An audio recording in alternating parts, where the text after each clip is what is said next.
Egypt and Syria to the Gulf of Arabia is a distance of exactly 1,000 furlongs. But the way by the canal is very much longer on account of the crookedness of its course. 120,000 of the Egyptians employed upon the work in the reign of Nikos lost their lives in making the excavation. He at length desisted from his undertaking in consequence of an oracle which warned him that he was labouring for the barbarian. The Egyptians call by the name of barbarians all such as speak a language different from their own. Nikos, when he gave up the construction of the canal, turned all his thoughts to war, and set to work to build a fleet of triremes, some intended for service in the northern sea, and some for the navigation of the Erythraean. These last were built in the Arabian Gulf, where the dry docks in which they lay are still visible. These fleets he employed wherever he had occasion, while he also made war by land upon the Syrians, and defeated them in a pitched battle at Magdalos, after which he made himself master of Caditis, a large city of Syria. The dress which he wore on these occasions he sent to Branchidae in Milesia as an offering to Apollo. After having reigned in all 16 years, Nikos died, and at his death bequeathed the throne to his son Samis. In the reign of Samis, ambassadors from Elis arrived in Egypt, boasting that their arrangements for the conduct of the Olympic Games were the best and fairest that could be devised, and fancying that not even the Egyptians, who surpassed all other nations in wisdom, could add anything to their perfection. When these persons reached Egypt and explained the reason of their visit, the king summoned an assembly of all the wisest of the Egyptians. They met, and the Eleans, having given them a full account of all their rules and regulations with respect to the contests, said that they had come to Egypt for the express purpose of learning whether the Egyptians could improve the fairness of their regulations in any particular. The Egyptians considered a while, and then made inquiry if they allowed their own citizens to enter the lists. The Eleans answered that the lists were open to all Greeks, whether they belonged to Elis or to any other state. Hereupon the Egyptians observed that if this were so, they departed from justice very widely, since it was impossible but that they would favour their own countrymen, and deal unfairly by foreigners. If therefore they really wished to manage the games with fairness, and if this was the object of their coming to Egypt, they advised them to confine the contests to strangers, and allow no native of Elis to be a candidate. Such was the advice which the Egyptians gave to the Eleans. Samis reigned only 6 years. He attacked Ethiopia, and died almost directly afterwards. Apries, his son, succeeded him upon the throne, who, excepting Psammetichus, his great-grandfather, was the most prosperous of all the kings that ever ruled over Egypt. The length of his reign was 25 years, and in the course of it he marched an army to attack Sidon, and fought a battle with the king of Tyre by sea. When at length the time came that was fated to bring him woe, an occasion arose which I shall describe more fully in my Libyan history, only touching it very briefly here. An army, dispatched by Apries to attack Cyrene, having met with a terrible reverse, the Egyptians laid the blame on him, imagining that he had, of malice prepense, sent the troops into the jaws of destruction.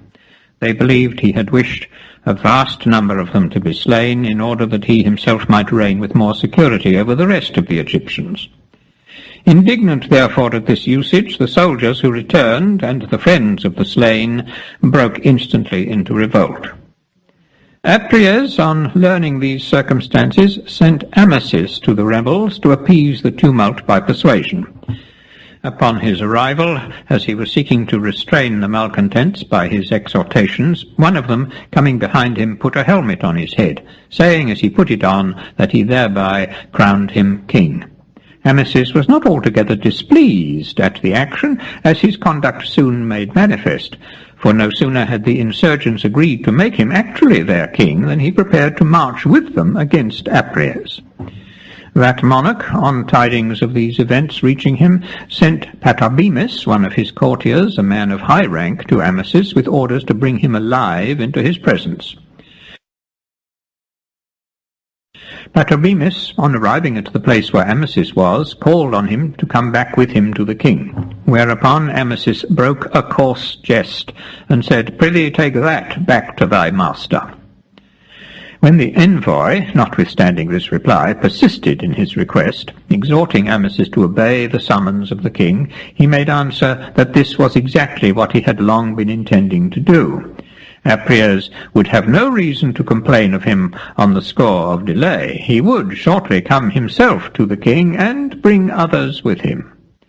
Patarbemis, upon this, comprehending the intention of Amasis, partly from his replies and partly from the preparations which he saw in progress, departed hastily, wishing to inform the king with all speed of what was going on.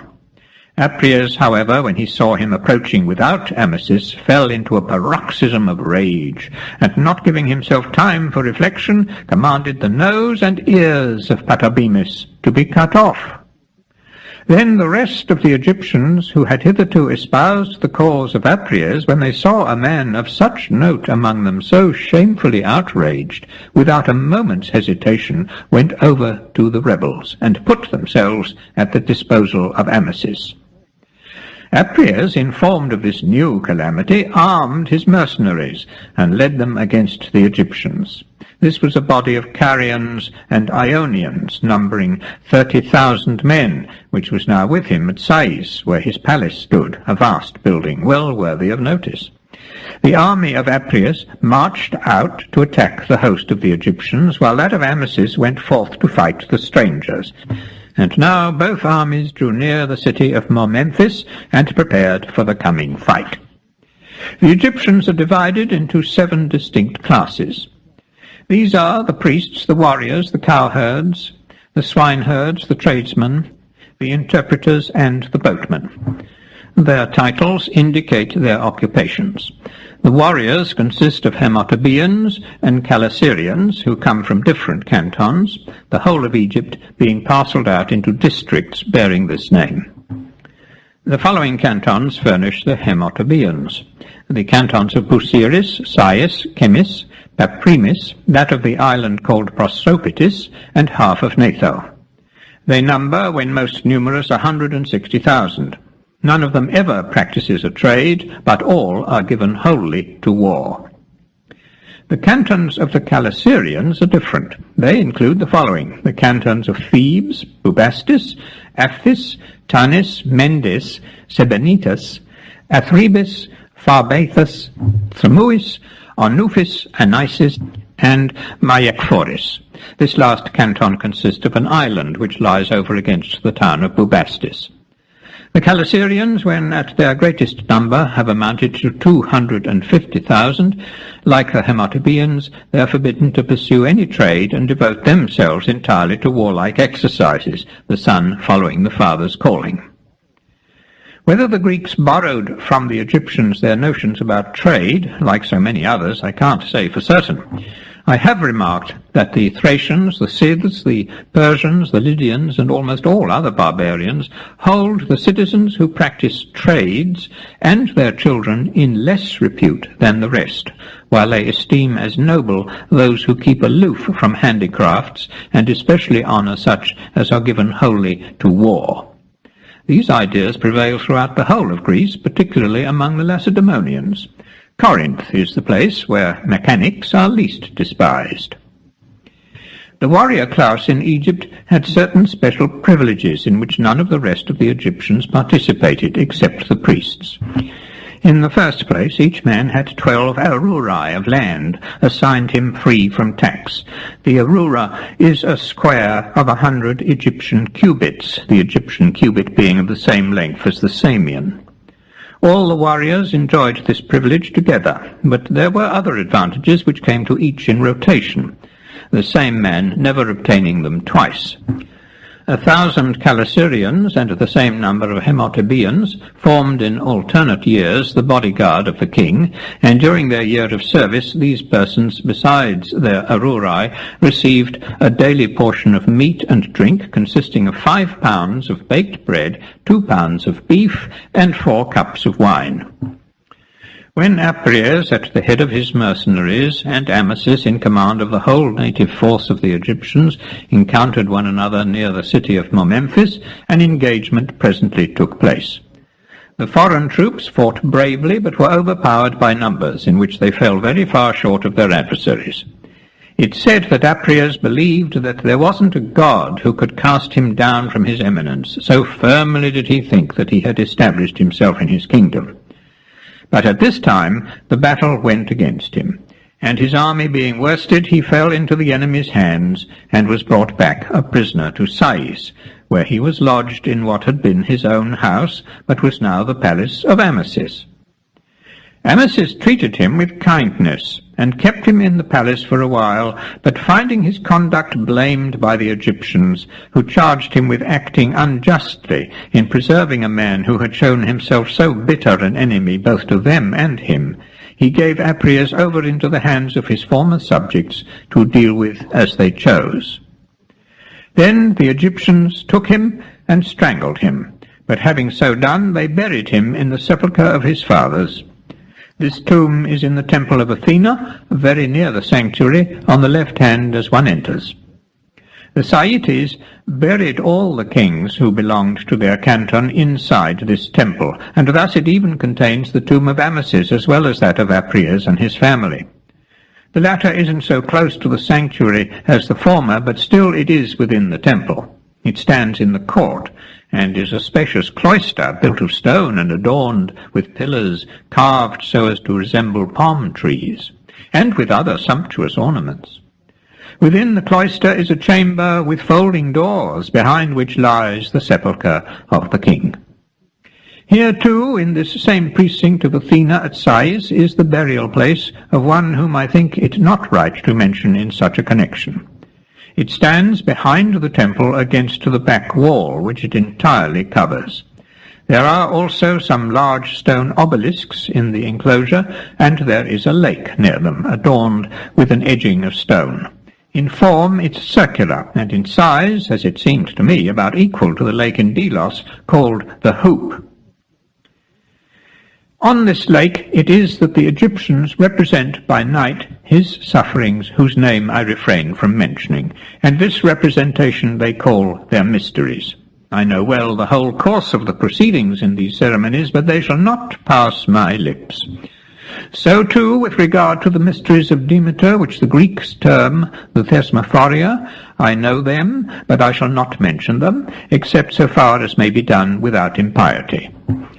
The daughters of Danaus brought these rites from Egypt and taught them to the Pelasgic women of the Peloponnese.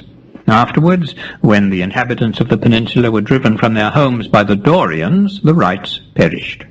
Only in Arcadia, where the natives remained and were not compelled to migrate, their observance continued.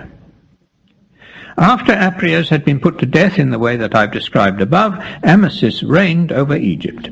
He belonged to the canton of Sais, being a native of the town called Siouf. At first his subjects looked down on him and held him in small esteem, because he had been a mere private person, and of a house of no great distinction. But after a time Amasis succeeded in reconciling them to his rule, not by severity, but by cleverness.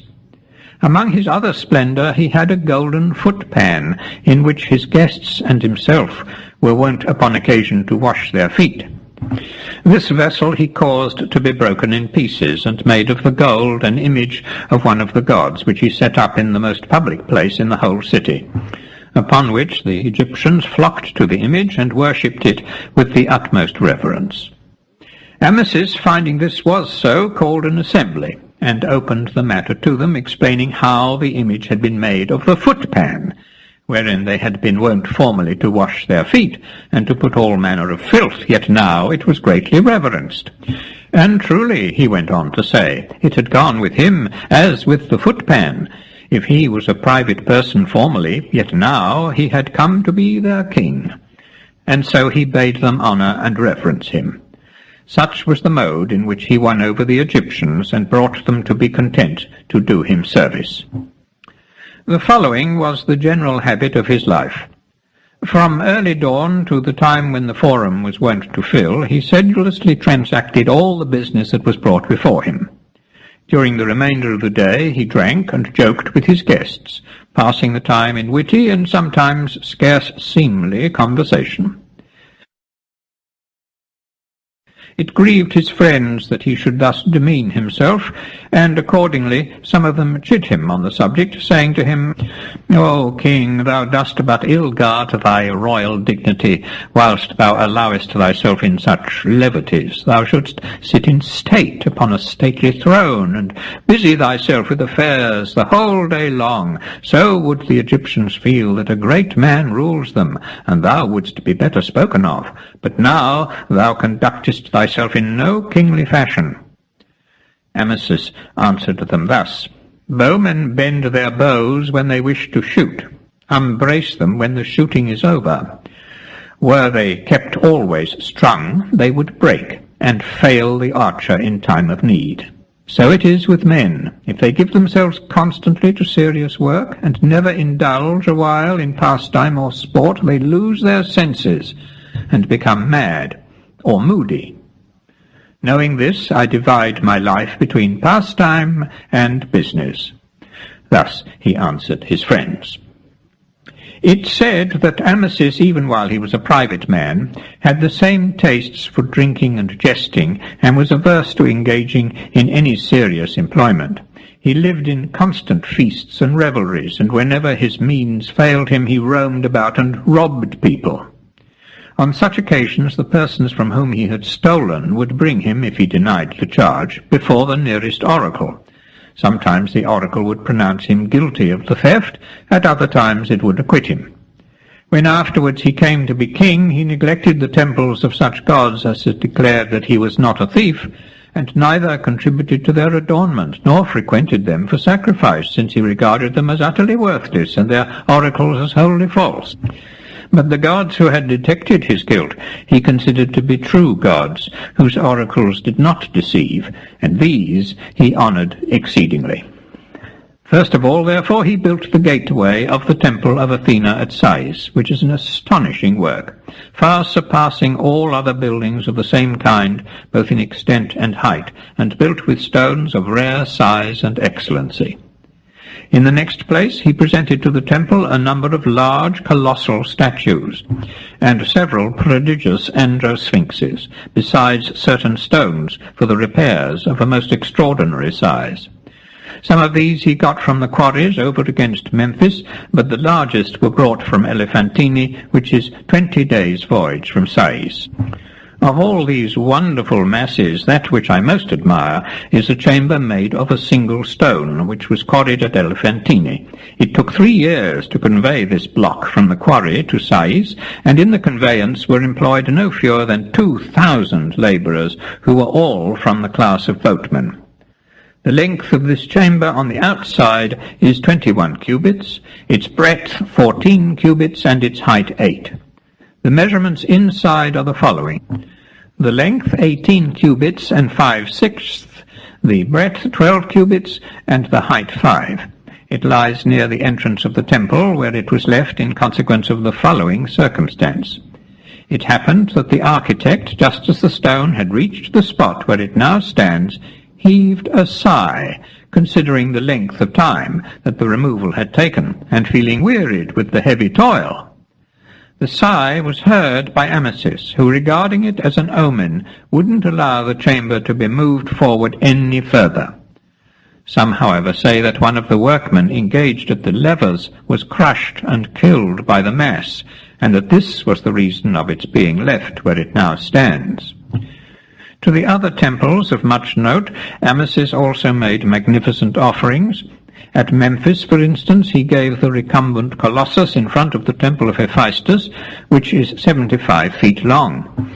2 other colossal statues stand on the same base, each 20 feet high, carved in the stone of Ethiopia, one on either side of the temple. There's also a stone colossus of the same size at Sais, recumbent like that at Memphis.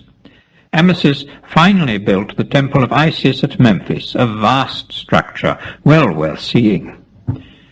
It's said that the reign of Amasis was the most prosperous time that Egypt ever saw.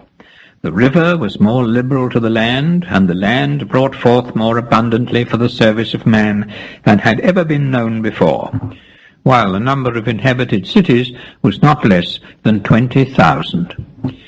It was this king Amasis who established the law that every Egyptian should appear once a year before the governor of his canton and show his means of living, or, failing to do so and to prove that he got an honest livelihood, should be put to death. Solon the Athenian borrowed this law from the Egyptians and imposed it on his countrymen, who have observed it ever since. It's indeed an excellent custom. Amasis was partial to the Greeks, and among other favours which he granted them, gave to such as liked to settle in Egypt the city of Naucratis for their residence. To those who only wished to trade upon the coast and didn't want to fix their abode in the country, he granted certain lands where they might set up altars and erect temples to the gods. Of these temples, the grandest and most famous, which is also the most frequented, is that called the Hellenium. It was built conjointly by the Ionians, Dorians, and Aeolians. The following cities taking part in the work: the Ionian states of Chios, Teos, Phocia, and Clazomene, Rhodes, Cnidus, Halicarnassus, and Pharsalus of the Dorians, and Mytilene of the Aeolians.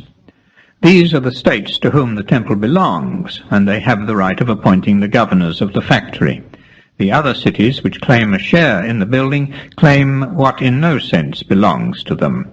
3 nations, however, consecrated for themselves separate temples: the Aeginetans, one to Zeus, the Samians to Hera, and the Milesians to Apollo. In ancient times there was no factory but Naucratis in the whole of Egypt, and if a person entered one of the other mouths of the Nile, he was obliged to swear that he had not come there of his own free will.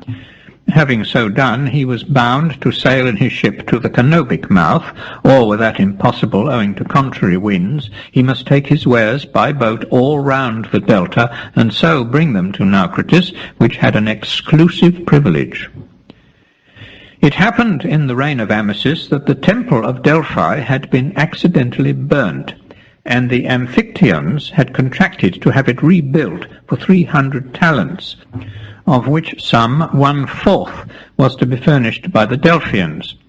Under these circumstances the Delphians went from city to city begging contributions, and among their other wanderings came to Egypt and asked for help. From few other places did they obtain so much. Amasis gave them 1,000 talents of alum, and the Greek settlers 20 minae. A league was concluded by Amasis with the Cyrenaeans, by which Cyrene and Egypt became close friends and allies. He likewise took a wife from that city, either as a sign of his friendly feeling, or because he had a fancy to marry a Greek woman.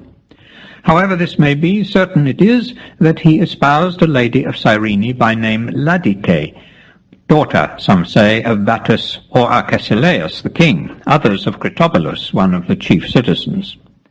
When the time came to complete the contract, Amasis was struck with weakness, and he used his other women. Astonished hereat, the king thus addressed his bride: "Woman, thou hast certainly bewitched me. Now therefore be sure thou shalt perish more miserably than ever woman perished yet." Ladike protested her innocence, but in vain. Amasis was not softened. Hereupon she made a vow internally that if he recovered within the day, for no longer time was allowed her, she would present a statue to the temple of Aphrodite at Cyrene. Immediately she obtained her wish, and the king's weakness disappeared. Amasis loved her greatly ever after, and Ladike performed her vow. The statue which she caused to be made and sent to Cyrene continued there to my day, standing with its face looking outwards from the city. Laodice herself, when Cambyses conquered Egypt, suffered no wrong, for Cambyses, on learning of her who she was, sent her back unharmed to her country. Besides the marks of favour already mentioned, Amasis also enriched with offerings many of the Greek temples. He sent to Cyrene a statue of Athena, covered with plates of gold, and a painted likeness of himself. To the Athena of Lindus he gave 2 statues in stone and a linen corslet, well worth inspection. To the Samian Hera he presented 2 statues of himself, made in wood, which stood in the great temple to my day behind the doors. Samos was honoured with these gifts on account of the bond of friendship subsisting between Amasis and Polycrates, the son of Iacches. Lindus for no such reason, but because of the tradition that the daughters of Danaus touched there in their flight from the sons of Aegyptus, and built the temple of Athena. Such were the offerings of Amasis. He likewise took Cyprus, which no man had ever done before, and compelled it to pay him a tribute.